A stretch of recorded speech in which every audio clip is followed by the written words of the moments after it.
আকসা এটা এমন একটি মসজিদ যেই মসজিদে আমার নবী মেরাজে যাওয়ার সময় নামাজ পড়েছেন।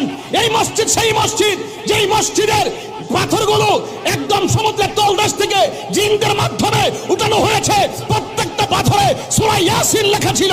এমন মসজিদ, এই মসজিদ সেই মসজিদ যেই মসজিদ মুসলমানদের প্রথম কিবলা ছিল। জীবনের রক্ত দিয়ে হলো সেই মসজিদ আকসাকে রক্ষা করে ছাড়বো, ঠিক কি না বলেন?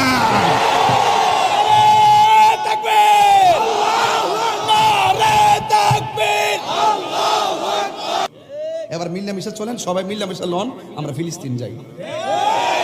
কতক্ষণ ঠিক না বেঠি? পরিষ্কার কথা। আসেন, বসেন, কথা বলেন। আসেন, আমরা কি ধারণ করি বুঝা যান।